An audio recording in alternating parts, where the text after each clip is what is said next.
Oke, baik. Hari ini kita masuk di bagian penutup penyelesaian sengketa internasional.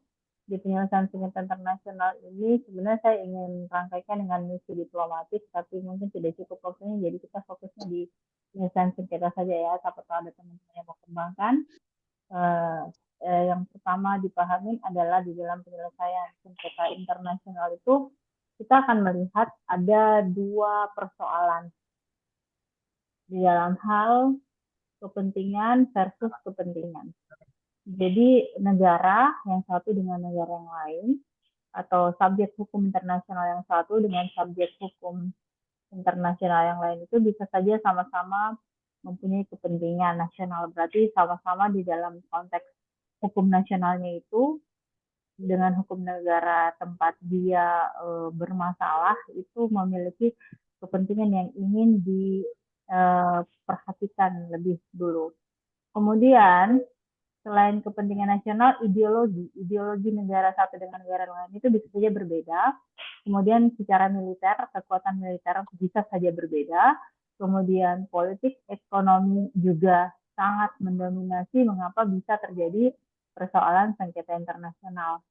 Nah, di dalam konteks sengketa internasional ini, kita adopsi pendapat dari F. Sugeng Istanto ya. Dia menyatakan bahwa pengertian sengketa internasional itu lebih kepada perselisihan, perbantahan yang memiliki implikasi di bidang hukum yang melibatkan subjek hukum internasional. Sebagaimana kita ketahui, setelah Perang Dunia Kedua dan perkembangan hukum internasional, subjek hukum internasional itu bukan hanya negara ya, tetapi sudah lebih berkembang lagi ya. Berkembangnya ada di mana? Karena subjek hukum internasional itu juga melibatkan aktor non negara, seperti misalnya organisasi internasional, perusahaan transnasional, kemudian non-governmental organization atau biasa dikenal sebagai LSM atau NGO dalam konteks bahasa Inggrisnya. Jadi yang harus diperhatikan di dalam sengketa internasional itu, teman-teman mungkin akan berpikir penting tidak belajar sengketa internasional di dalam konstruksi hukum internasional. Sangat penting karena nantinya kalian akan melihat bahwa memang di antara subjek hukum internasional itu sudah ada proses di mana, mohon maaf sedikit saja.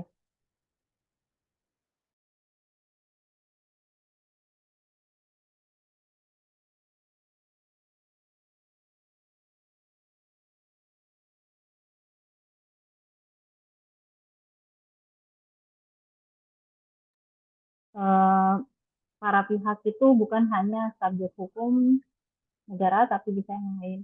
Dan nanti teman-teman harus bisa membedakan ya, mana yang disebut dengan sengketa atau dispute, dengan apa yang disebut sebagai konflik atau konflik. Konflik dan dispute itu kurang lebihnya penyebab suatu sengketa bisa saja konflik, tetapi dalam arti konflik itu bisa saja tidak mengacu kepada pertikaian yang fokus. Biasanya konflik itu pertikaiannya tidak fokus karena mengandung banyak isu di situ. Dan itu bisa saja skalanya kecil, menengah, atau besar. Tapi kalau dalam konteks sengketa, dia pasti adalah konflik dan ini biasanya mempengaruhi praktik negara. Misalnya yang sering terjadi dan selalu diungkit, misalnya sengketa terkait pulaunya Indonesia yang lepas, yaitu Sipadan dan Legitan, kemudian sengketa antara hegemoni Amerika terhadap Iran, kemudian ada juga bagaimana masalah Israel dengan Palestina, di mana di situ ada okupasi yang membuat salah satu menjadi penjajah dan yang satu menjadi negara yang diokupasi seperti itu.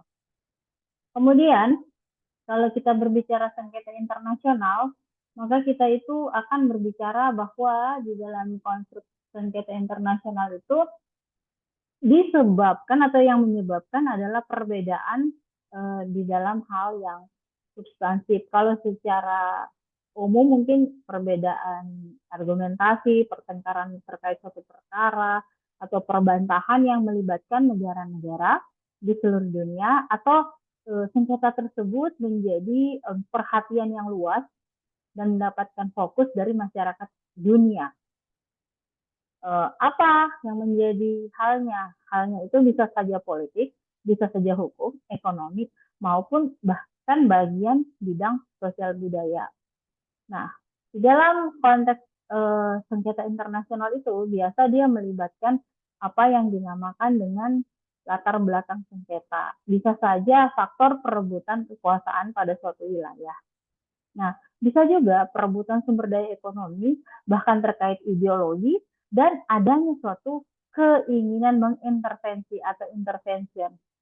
Nah, jika kita melihat substansi sengketa, ada beberapa pakar yang mencoba memisahkan antara sengketa hukum, jadi ada yang disebut dengan legal dispute, dan kemudian ada yang juga disebut dengan sengketa hukum dengan sengketa politik atau disebut political dispute. Misalnya di dalam konteks yang dipahami oleh Lawrence Friedman itu dia menyatakan karakteristik sengketa hukum itu berbeda dengan karakteristik sengketa politik. Misalnya, di dalam sengketa itu ada capable of being settled by the application for certain principle and rules of international law. Jadi kalau itu dianggap melanggar sesuatu yang sudah diatur dan diaplikasikan menurut prinsip yang sudah tetap atau jelas dan ada di dalam hukum internasional, itu berarti masuk dalam konstruksi legal dispute. Jadi ini juga termasuk unsur influence vital interest of state such as territory integrity. Jadi termasuk dengan jurisdiksi teritorial seperti yang kita bahas pada pekan lalu. Jurisdiksi teritorial itu mencakup bagaimana suatu negara menegakkan kedaulatan negara. Jadi ketika ada negara yang mencoba mengintervensi atau masuk atau mencampuri urusan domestiknya, maka itu bisa dikategorikan melanggar hukum internasional dan bisa saja diselesaikan melalui beberapa mekanisme penyelesaian sengketa. Sementara kalau menurut pendapat lain, Oppenheim dan Kelsen itu menyatakan all disputes have their political aspect. Sebenarnya semua sengketa itu pasti punya aspek politik. Jadi the concern relation between sovereign state. Jadi sebenarnya perhatian mereka lebih kepada bagaimana hal yang berhubungan dengan kedaulatan negara. Nah, baik Waldorf, Oppenheim, Kelsen dan juga Friedman itu kalau dilihat pemisahan antara yang disebut sengketa politik dan sengketa hukum itu sebenarnya bisa saja tidak dilihat secara tegas atau kaku karena pada dasarnya bisa saja dua hal itu saling terkait. Nah, sehingga kalau mau ditarik kesimpulan, semua sengketa itu sebenarnya bisa saja masuk kategori saling berkaitan dan diselesaikan menggunakan prinsip-prinsip aturan-aturan hukum internasional. Jadi di dalam hal ini menyangkut hak-hak yang dijamin oleh hukum internasional sehingga sudah ada ketentuannya di dalam statuta Mahkamah Internasional. Di sini ada kewenangan dari Mahkamah Internasional untuk menyelesaikan segala sengketa hukum. Jadi ada yang disebut the sense of dispute capable of being settled by the application of principle and rules of international law.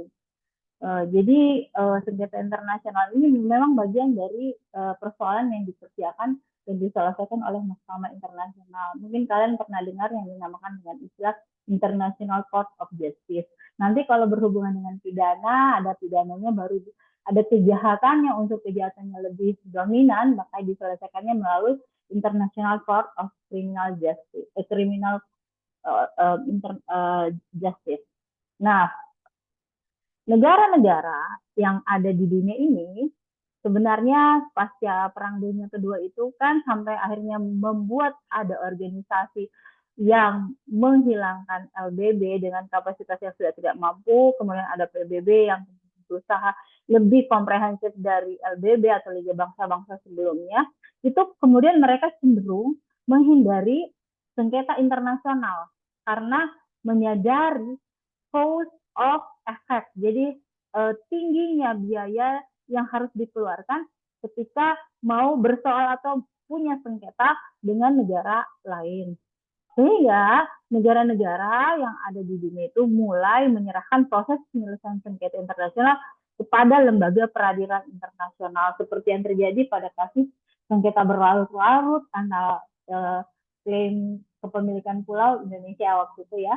Jadi diselesaikan melalui peradilan internasional. Jadi di dalam piagam PBB itu ada skema melalui jalur diplomatic method. Jadi kita tuh tidak selamanya hanya menggunakan instrumen hukum internasional, tapi ada jalur yang lebih smooth atau menggunakan soft law yang diatur dalam hubungan internasional yang disebut dengan diplomatic metode. Metode diplomatik ini terdiri dari negosiasi, jasa baik, mediasi, inquiry, dan konsiliasi atau conciliation. Nah, kemudian dasar hukumnya itu ada pada pasal 2 ayat 3 dari Piagam PBB yang kurang lebih itu mengatur bahwa semua anggota wajib menyelesaikan perselisihan internasional mereka melalui cara-cara damai sedemikian rupa sehingga perdamaian, keamanan, dan keadilan internasional itu tidak terancam. Ini juga sejalan dengan deklarasi 1970 tentang prinsip-prinsip hukum internasional mengenai hubungan baik dan kerjasama antar negara-negara di mana harus mencari penyelesaian awal sengketa internasional mereka melalui negosiasi, penyelidikan, mediasi, konsiliasi, arbitrasi, penyelesaian hukum melalui lembaga-lembaga regional atau pengaturan atau bahkan menggunakan cara damai yang mereka inginkan. Jadi tadi sudah dikasih lihat ya, kalau kita tidak mau menggunakan cara destruktif atau cara kekerasan, kita bisa menggunakan metode diplomasi atau kemudian memilih lembaga regional atau yang ada di kawasan. Misalnya dalam konstruksi Indonesia terhadap negara-negara yang ada di Asia Tenggara, bisa saja kalau ada konflik di perjanjian internasional regional, mereka bisa menyelesaikan melalui mekanisme ASEAN. Nah, kalau kita lihat penyelesaian secara damai ini bisa dua. Tadi sudah saya jelaskan ada metode diplomasi. Nah, melalui diplomasi ini kan itu dia bisa melakukan negosiasi, jasa baik, mediasi, penyelidikan terkait fakta, rekonsiliasi, atau konsiliasi investigasi pihak ketiga. Ini juga ada di dalam rangka piagam Perserikatan Bangsa-Bangsa. Ini mengacu kepada piagam PBB pada konvenan yang lahir atau terinspirasi dari Liga Bangsa-Bangsa. Kemudian di dalam konteks PBB itu juga framework kerjanya itu ada Dewan Keamanan PBB yang di sini fungsinya sebagai eksekutif. Jadi dia bukan dalam konteks legislasinya PBB, tapi dalam konteks pelaksananya. Jadi di sini dilihat dalam eksekutifnya si lembaga PBB ini dengan Majelis Umum sebagai forum parlemennya. Kemudian ada juga melalui framework PBB itu mendelegasikan kepada Sekjen PBB atau Sekretaris Jenderal PBB. Nah, kalau kita mau lihat penyelesaian sengketa ada dalam konteks organisasi regional atau dalam wilayah yang sekawasan, ada Uni Afrika atau Organisasi Persatuan Afrika, kemudian ada Organisasi Negara-Negara Amerika, the Organization of American atau UES, kemudian ada Liga Arab, ada Dewan Eropa, di Asia Tenggara ada ASEAN, ada Organisasi Konferensi Islam atau OKI, dan seterusnya. Dalam konteks organisasi internasional itu ada WTO, ada NAFTA, ada ECOWAS, ada GATT, ada World Bank, dan seterusnya. Ini kita ambil yang paling bisa dilihat dalam konstruksi hukum ya. Kalau tadi metode diplomasi itu lebih ke bidang ilmunya hukum hubungan internasional. Kalau dalam konteks hukum internasional kita ambil for one method, yaitu arbitrasi. Jika proses diplomasi itu menemui kegagalan, jadi dalam proses lobby-lobby atau pelobian dalam metode diplomasi itu gagal, maka bisa mengambil metode arbitrasi yang merupakan alternatif dispute resolution atau alternatif penyelesaian sengketa yang biasanya efektif. Dan ini adil dalam penyelesaian sengketa ketimbang dibawa ke mahkamah internasional. Karena dia kalau masuk dalam konstruksi mahkamah internasional, penalarannya adalah masuk dengan sistem litigasi atau pengadilan. Maka yang akan berperan aktif adalah hakim-hakimnya.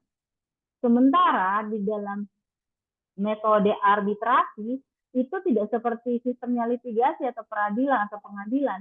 Dia berlangsung di luar pengadilan. Di mana para pihak yang bersengketa itu memilih pihak ketiga yang netral, nanti dia disebut arbiter.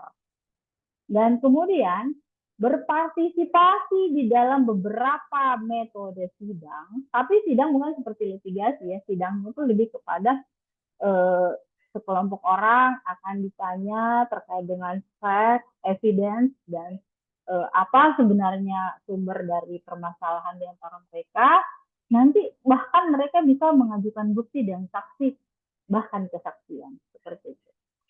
Jadi pihak-pihak dalam arbitrasi itu, dalam metode arbitrasi itu, karena mereka senang rata-rata pakai ini, biasanya itu karena ada sengketa dalam bidang kerjasama, ya, perjanjian kerjasama. Jadi itu dia lebih fleksibel. Kalau kita tahu di dalam metode court atau peradilan atau pengadilan itu kan dia ada waktunya, harus seperti jam kerjanya, hakimnya harus ready semua, harus siap semua.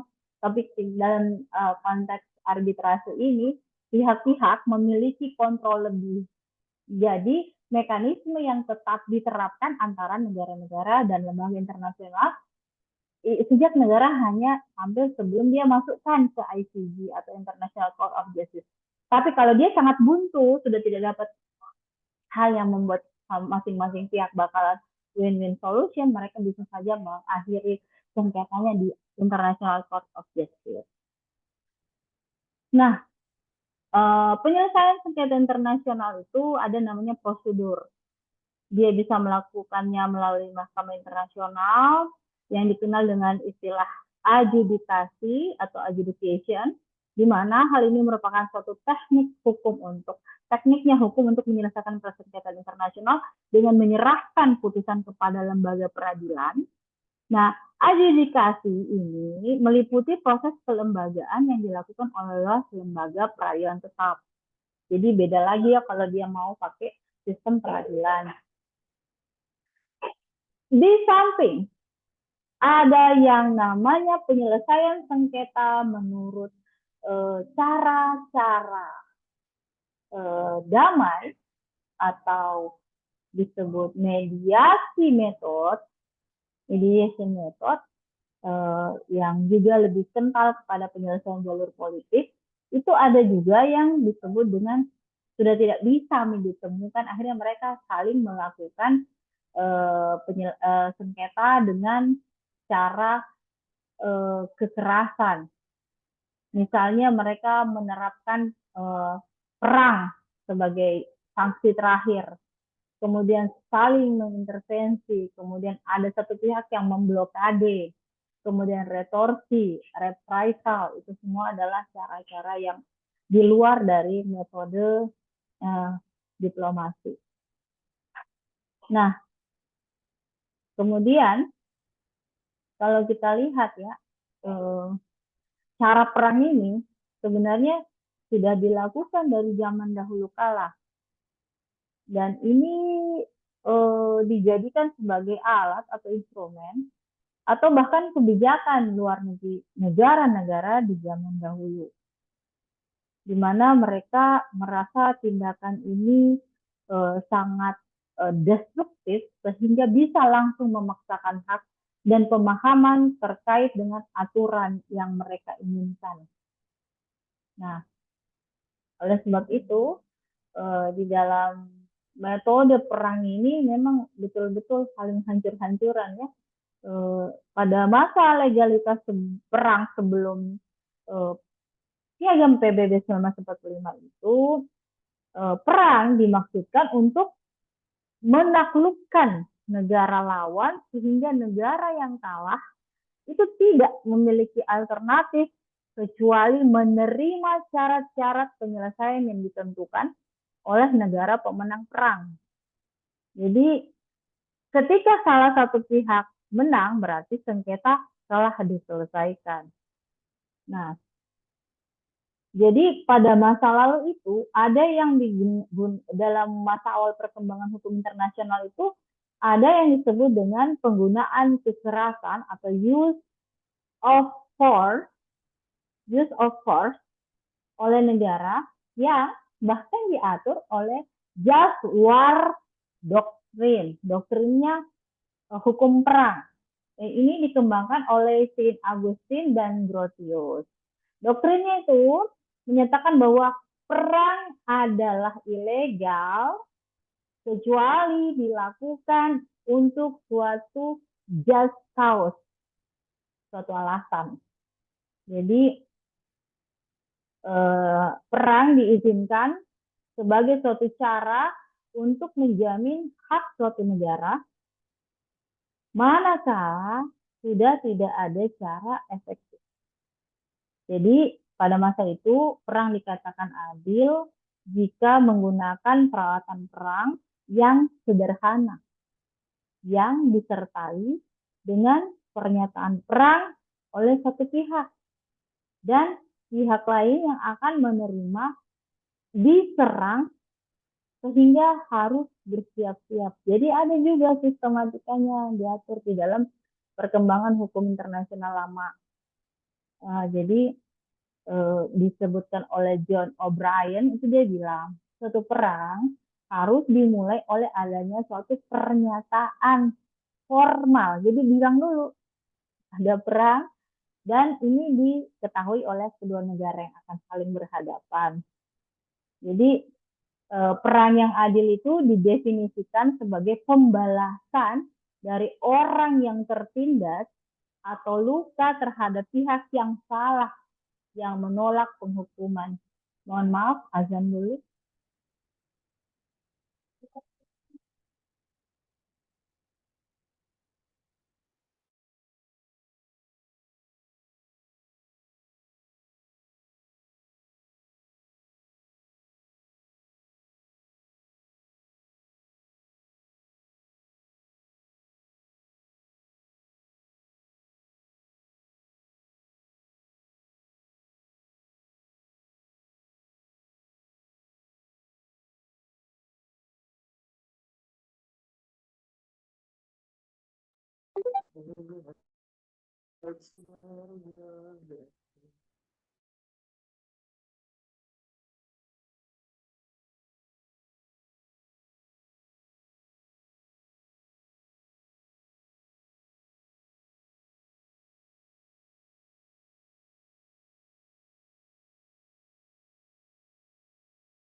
Baik, saya sambung.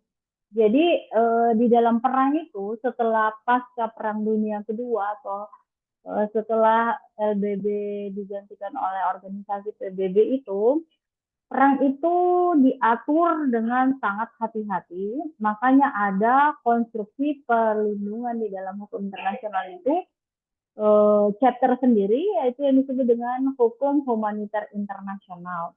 Nah, di mana terdapat prinsip-prinsip utama yang harus diingat ketika terjadi suatu perang.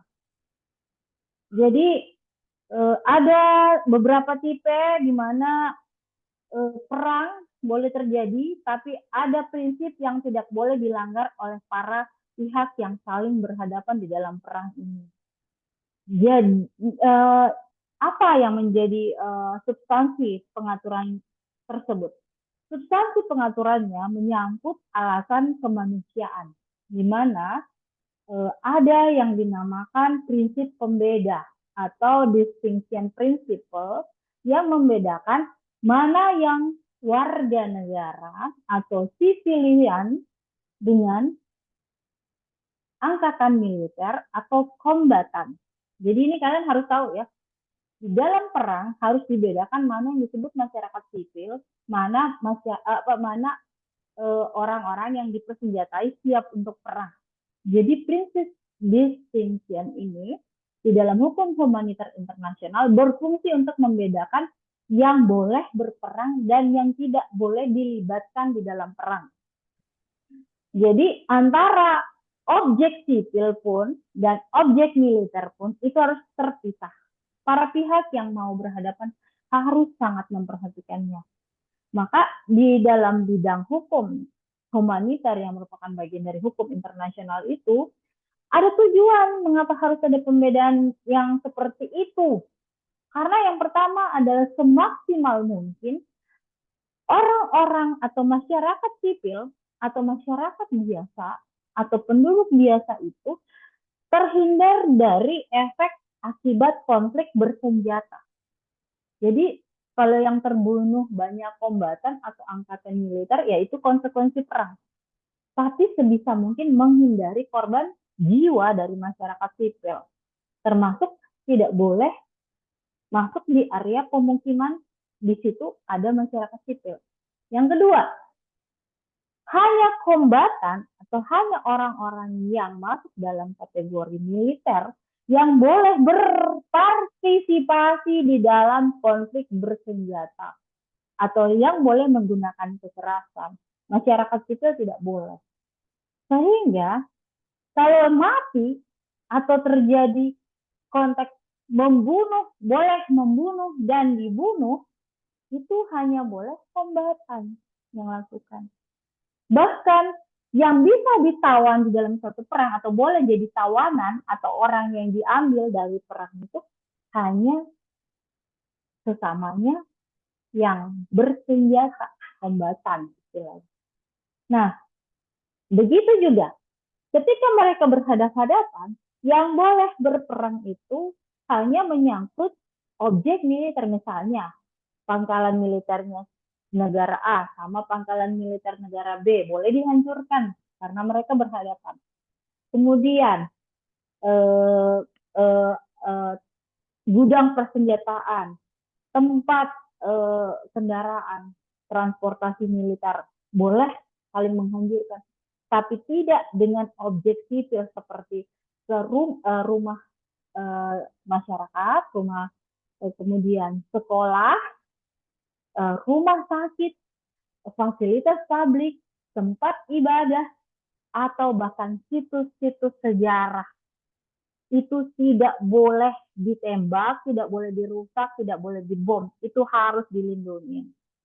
Jadi menurut regulasi tahun 1907, bahkan waktu masih era LBB, dan sesuai dengan konvensi Jenewa yang terakhir berisi pasal 43 protokol 1977 itu ada pedoman mengenai bagaimana membedakan antara apa yang dinamakan dengan sivilian dan kombatan. Termasuk juga apakah kombatan itu lawful atau unlawful. Unlawful kombatan adalah mereka yang tidak memenuhi syarat yang diatur oleh pasal-pasal tersebut untuk ikut serta secara langsung di dalam permusuhan. Jadi kalau ada orang misalnya dia masyarakat dan dia disebut menjadi militer karena keadaan darurat, dia disuruh ikut menjadi kombatan. Tapi ternyata dia anak di bawah umur, itu tidak boleh ikut, maka dia disebut unlawful, maka dia tidak boleh masuk di dalam zona militer dan bahkan tidak boleh ikut berperang. Jadi ada banyak ya pengaturan di dalam hukum internasional, termasuk bahkan tidak boleh melakukan kekerasan yang mengakibatkan banyak kematian masyarakat sipil. Jadi kita lihat ya, di dalam menjaga perdamaian dunia itu ada banyak peran hukum internasional yang secara signifikan itu terus-menerus dikembangkan. Kita lihat pada tahun 1959 itu melalui perjanjian pemanfaatan benua Antartika secara damai, itu ada Antarctica Treaty. Di tahun 1968 melalui pemanfaatan nuklir untuk kepentingan perdamaian ada disebut dengan Non-Proliferation Treaty. Kemudian di tahun 1995 itu ada perjanjian damai Dayton di dalam hal yang diperjanjikan di Ohio, Amerika Serikat, itu mengharuskan para pihak waktu itu yang terlibat perang kan di tahun 1995 dari 93, 95, 96 itu adalah antara Muslim Bosnia dan Kroasia. Itu di dalam perjanjian Dayton, Ohio, Amerika Serikat itu para pihak seperti Serbia dan Muslim Bosnia dan Kroasia itu harus mematuhi perjanjian, dan kemudian ada pihak yang harus standby untuk menegakkan aturan yang sudah disepakati tersebut. Jadi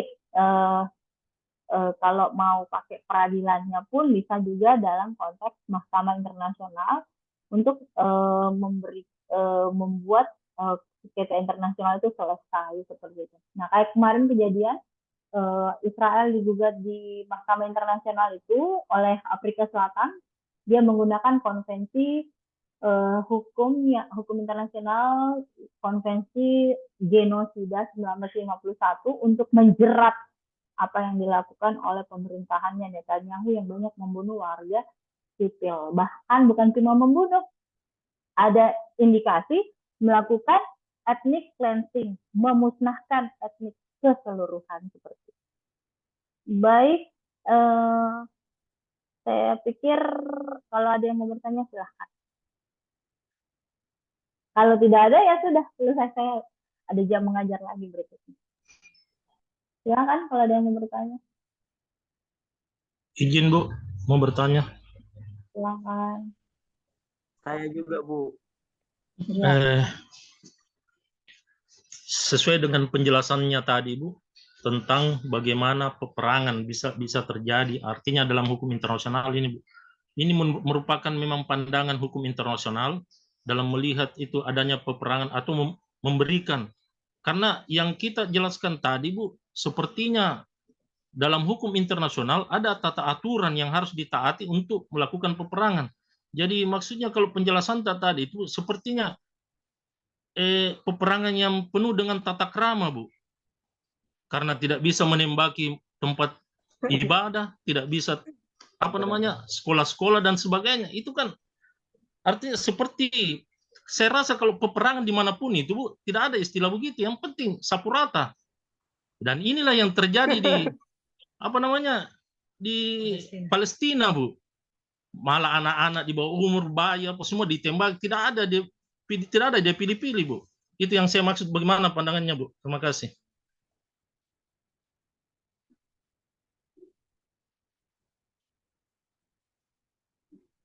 Tidak ada suaranya Bu. Baik, Ibu jawab dulu pertanyaan Pak Nurwadi, baru ke teman-teman lainnya satu-satu.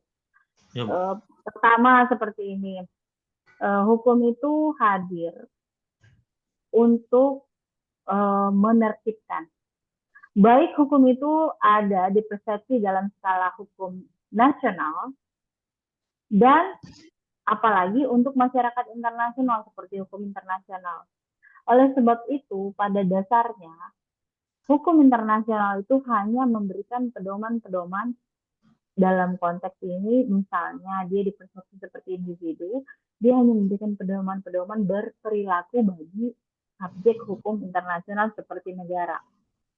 Terus, Bu, kalau dia tidak menepati bagaimana? Ya, hukum itu kan instrumen.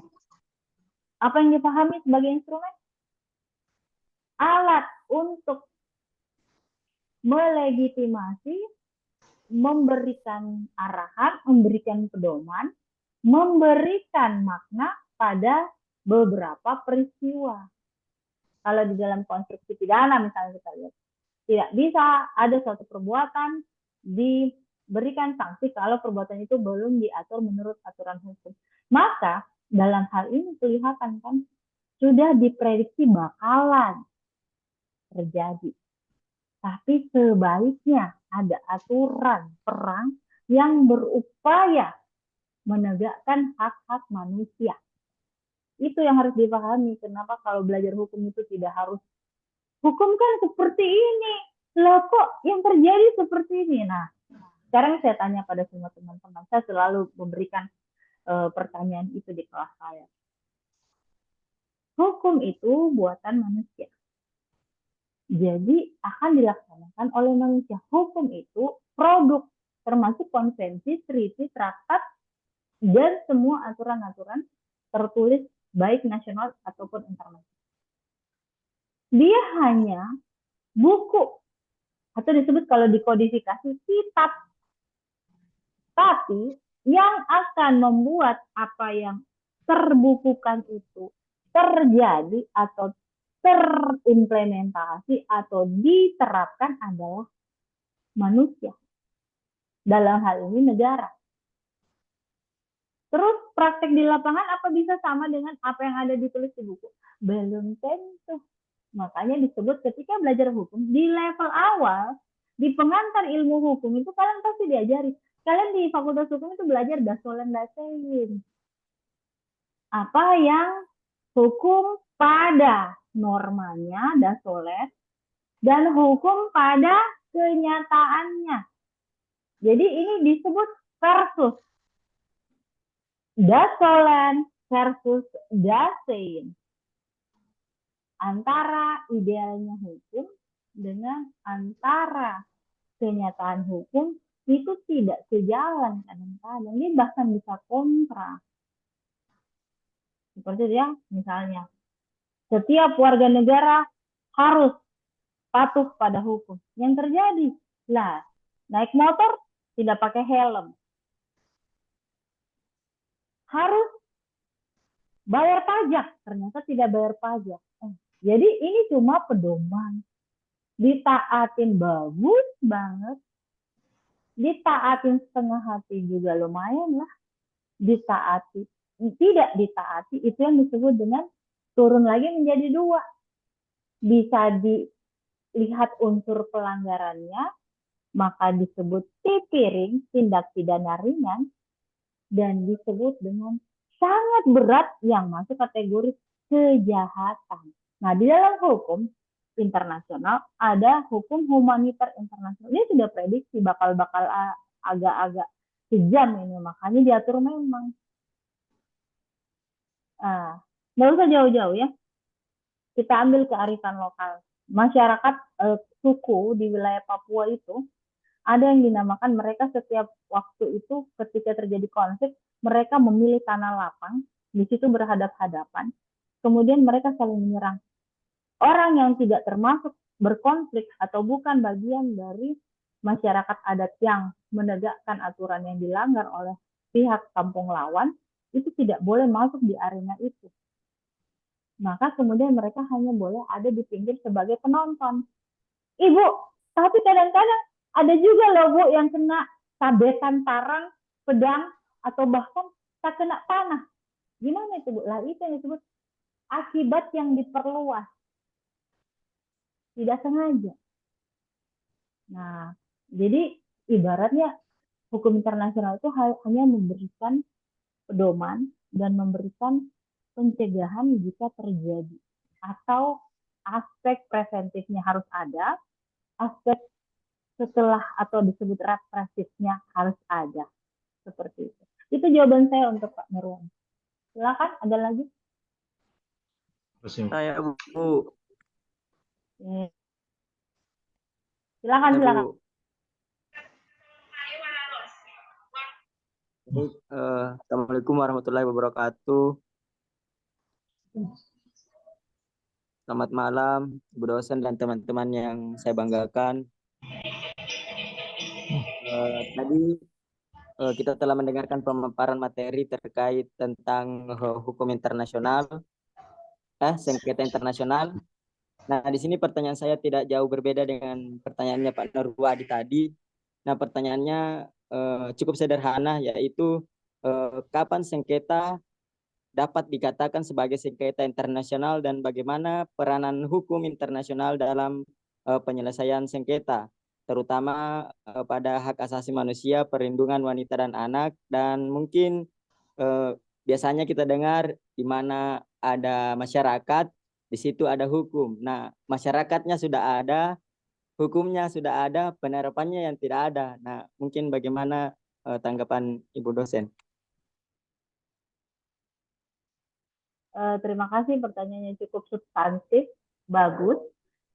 Pertama ya, kalau disebut dengan hukum internasional itu sifatnya seperti hukum nasional, tidak. Jadi hukum internasional itu daya ikatnya akan kelihatan ketika kita buat dalam satu perjanjian internasional. Kebetulan, misalnya kita pakai konvensi genosida 1951, which means Israel ternyata menandatangani. Berarti dia setuju, tidak boleh melakukan genosida. Afrika Selatan menandatangani dan negara seperti Spanyol menandatangani. Indonesia tidak. Kenapa kemudian dia justru melanggar? Bukan hanya melanggar, dia melakukan kejahatan atau disebut crimes against humanity. Betul-betul sangat tidak berperi kemanusiaan. Kenapa seperti itu? Ya itu yang disebut dengan sudah ditandatangani pun oleh dia, dilanggarnya pun, bahkan tidak dipatuhinya pun. Kenapa si Israel ini bisa seberani itu? Karena ada yang mensponsori. Maka disebut support system. Negara tidak akan seberani itu kalau tidak punya backing. Termasuk orang tidak akan seberani itu kalau bapaknya bukan seseorang yang punya jabatan. Itu logika paling sederhananya ya. Terus di mana peran hukum internasional dalam perlindungan perempuan, anak, dan masyarakat sipil misalnya? Termasuk situs-situs umum, fasilitas publik, rumah ibadah, sekolah, dan pemukiman. Ada. Jadi organisasi internasional itu terdiri dari struktur organisasi, baik Dewan Keamanan PBB, kemudian organisasi-organisasi seperti WHO untuk World Health Organization yang mengatur tentang kesehatan. Di dalam konteks perang terkait pendudukan Israel terhadap Palestina yang diskriminatif itu, ada lembaga atau organisasi internasional merupakan cabang dari PBB yang namanya UNRWA. Tujuannya untuk memberikan fasilitas kesehatan, makanan, dan semua kebutuhan pengungsi yang ada di Palestina. Sayangnya pada saat itu, pada saat mulai konflik tahun lalu, yang paling besar mempengaruhi sampai hari ini, 7 Oktober 2023 sampai hari ini, for today, UNRWA itu sempat disuruh berhenti beroperasi. Karena yang terganggu adalah entitas Israel dan Amerika. Tapi kan dia bukan badan negara. Dia adalah organisasi internasional. Dia tidak bekerja untuk satu negara. Dia bekerja untuk banyak negara dan mensponsori kemanusiaan. Maka kemudian opsi untuk memberhentikan kinerja UNRWA ditentang banyak negara. Bahkan kemudian negara-negara setelah melihat betapa masifnya kehancuran yang dibuat entitas Israel terhadap Palestina, itu itu malah menyatakan dukungan terhadap Palestina. Dari 190-an negara, sudah ada 149 negara yang mengakui kemerdekaan Palestina. Nah, di dalam teori pengakuan, di dalam apa syarat suatu negara, Palestina mendapatkan legalitas itu. Jadi, organisasi PBB punya peran dan diatur di dalam hukum internasional terkait dengan misi kemanusiaan terhadap pengungsi yang ada di wilayah konflik bersenjata. Seperti itu jawaban saya untuk Rumi. Ada lagi Rumi? Sudah cukup ya? Masih bisa, Rumi? Bu? Oke. Sudah tadi pertanyaannya Rumi bagaimana? Sudah ya? Iya, Bu, mungkin cukup. Cukup. Oke, sekarang nggak ada lagi yang mau bertanya selain Rumi dan Pak Wadi? Pak Wadi? Oke, saya kembalikan. Silakan Pak Wadi. Mau bertanya lagi, silakan. Makasih banyak, Bu, untuk yang kedua kalinya kesempatannya. Jadi, saya yang bisa saya pahami dari penjelasannya tadi, Bu, kan ada beberapa penyelesaian sengketa internasional itu, Bu. Yang saya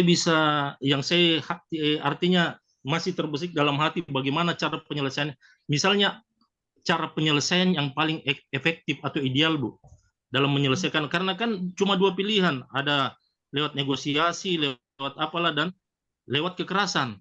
Artinya kalau disimpulkan, Bu, dua cara penyelesaian, yaitu dengan damai atau kekerasan.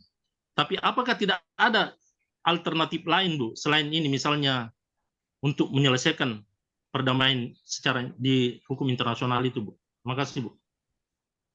Ada.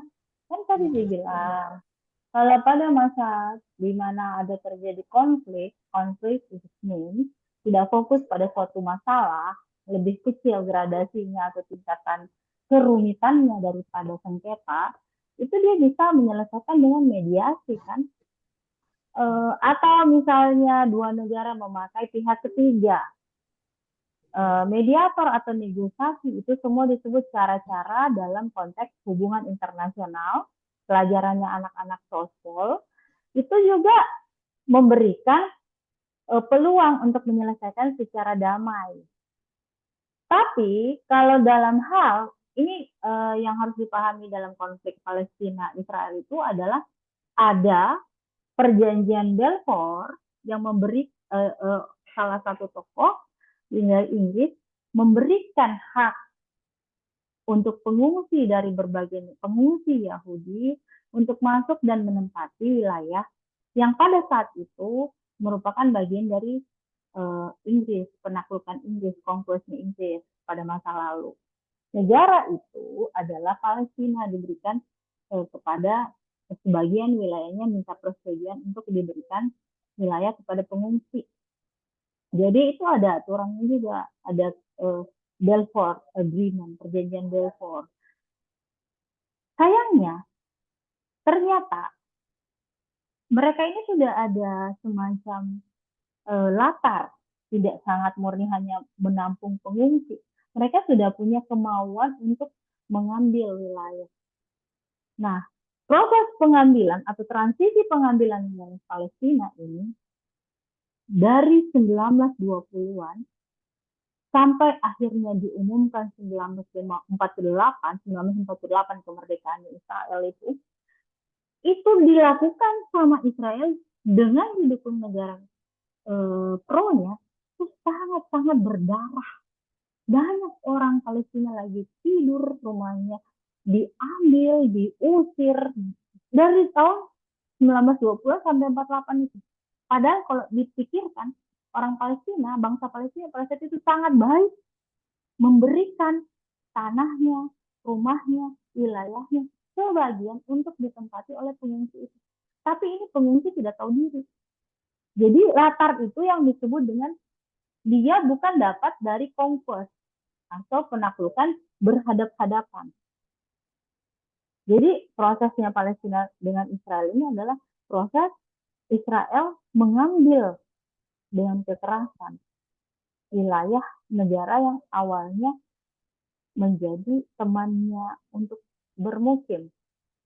Nah, Makin lama dia makin besar ini kekuatan imperialis kolonialisnya si Israel karena dia terus-menerus dipasok senjata. Sementara orang-orang Palestina itu makin seret wilayahnya, makin kecil wilayahnya, kemudian mereka juga teralienasi. Sampai ada satu wilayah yang namanya Gaza, itu dibangunkan tembok yang tinggi, ada listriknya, dibatasi air minum, dibatasi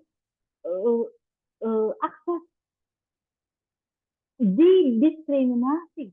Kalau disebut pelanggaran HAM, betul-betul. Dan itu selama ini tertutup oleh dunia.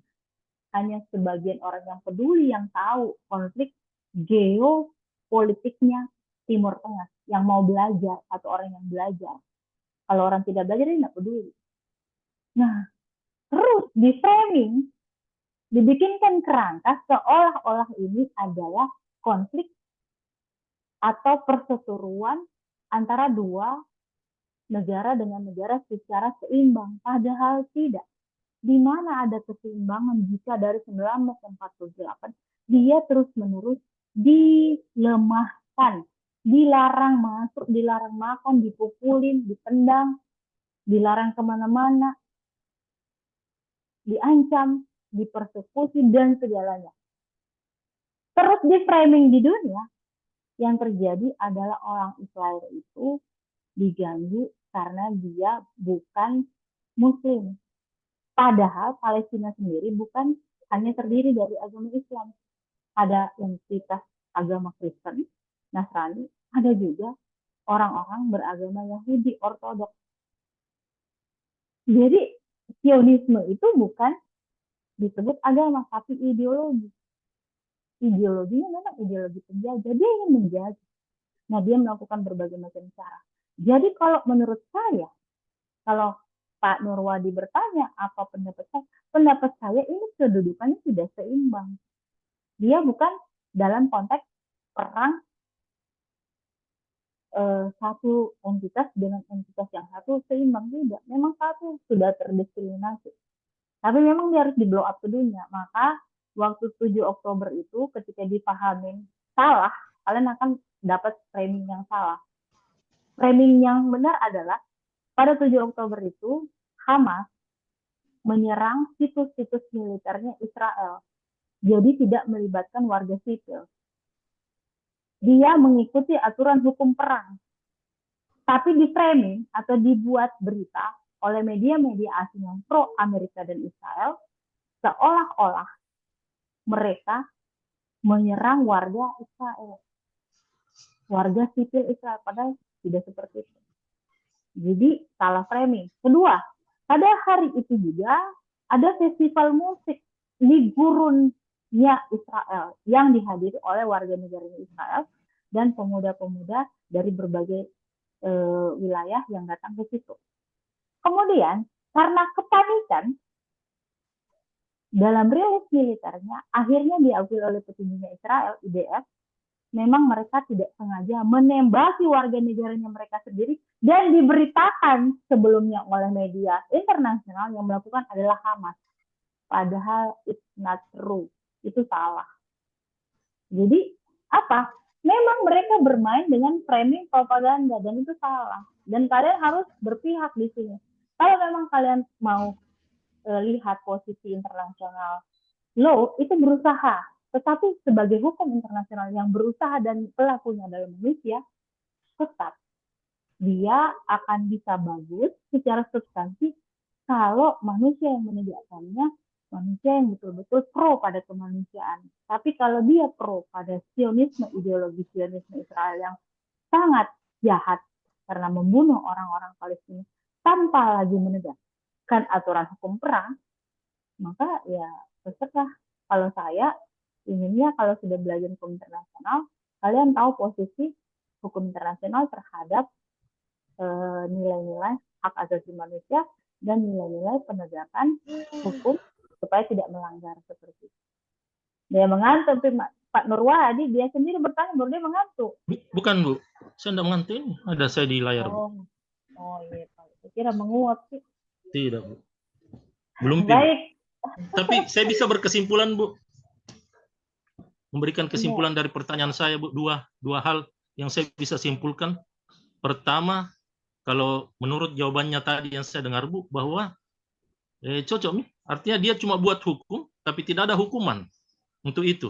Artinya dibiarkan saya begitu. Yang kedua, bahwa ini juga negara-negara yang mendukung, Bu. Kenapa menunggu sampai mau habis ini rakyat Palestina baru dia mendukung?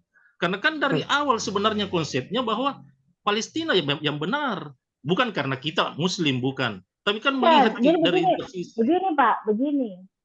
Negara itu begini, kalau kalian lihat kehidupan biasa ya, misalnya antara Rumi dengan Absalom. Absalom itu punya pendukung misalnya 5 orang. Rumi punya teman pendukung 5 orang. Nah, di dunia itu begitu iya, begitu konstelasinya. Nah, negara yang mendukung kemerdekaan Palestina setelah mereka lihat kejahatannya Israel bertubi-tubi sudah tidak bisa lagi disembunyikan, bahkan banyak rilis yang memperlihatkan bahwa Israel terus-menerus bohong dalam berita-berita yang dia rilis. Dia bilang pejuang Hamas itu pemenggal kepalanya anak-anak bayi. Padahal itu cuma berita, tidak ada gambarnya, tidak ada faktanya. Sementara di kehidupan nyata betul-betul justru orang Palestina yang dibantai.